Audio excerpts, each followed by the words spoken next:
Government corruption has never been more prevalent or caused more harm. It's why extremism is on the rise. It's why the financial gap between the haves and have-nots has never been wider.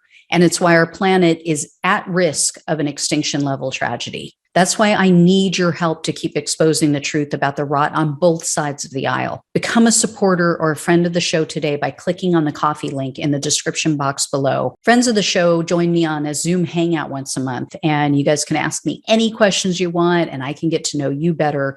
But the most important reason to help is to keep the show alive. Together, we can and will save our country and our planet. Thanks in advance and enjoy the show. Hey everyone, welcome to the show. So I have a bunch of updates about Donald Trump's alleged attempted coup.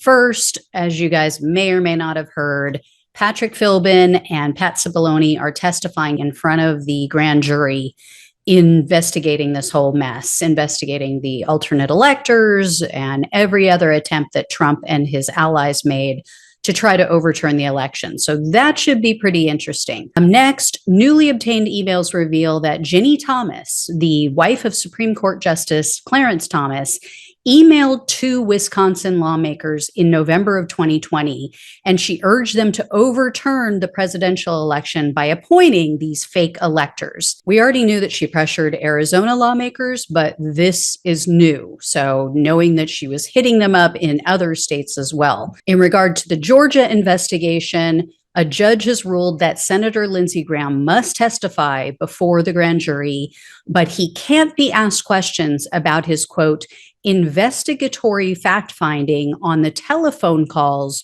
to Georgia election officials, including how such information related to his decision to certify the results of the 2020 presidential election.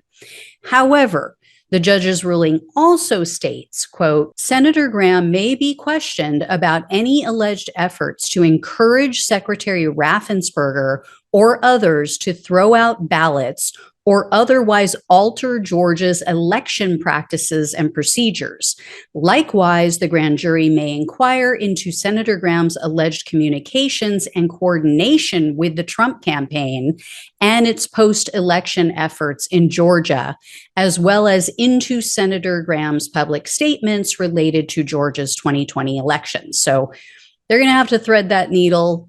And in other Georgia investigation news, Trump's chief of staff, Mark Meadows, is being called to testify, as well as other Trump aides. Also, attorney Lynn Wood. That ought to be really interesting. I mean, I hope he brings up his theories about fetal tissue being injected into our food supply or how he might actually be Jesus Christ. So I'll keep you posted on that. But we also now know that attorney and fake elector Kenneth Cheesebro is fighting his grand jury subpoena in the Georgia investigation. And the chairwoman for the Arizona Republican Party is fighting a subpoena for her phone records in relation to the January 6th Select Committee investigation. So this is election denier and fake elector also, Kelly Ward. She told a judge that essentially if her phone records are turned over, it will implicate thousands of others. This was in a court filing. Ward's attorney wrote that by relinquishing her phone, quote, that will inevitably lead to the questioning of and further subpoenas issued to the thousands of Republicans in contact with plaintiffs. And they say plaintiffs because her husband also allegedly took part in this fake elector scheme. So his records have been requested as well. But the January 6th committee came back and said, no, we're not interested in her conversations. We just want to look at her metadata, which is very interesting. In other related news, Congressman Scott Perry filed a lawsuit to try to prevent the Department of Justice from reviewing the contents of his C cell phone. And Perry, you guys might recall, he's the person who introduced Trump and all of his people to Jeffrey Clark. That's that environmental attorney that he urged them to install as the acting attorney general of the United States in the final days of Trump's presidency. I just find it funny how all of these people are fighting so hard to conceal evidence of crimes that they claim they never committed and saying, oh, by the way, I might implicate thousands of others. But one of the biggest news stories to break recently is about Tony Ornato. He is abruptly retiring from the Secret Service after 25 years. He is, as you guys all know, a key figure in the January 6th investigation. And everybody knows he was completely loyal to Trump. He was a complete lapdog for him.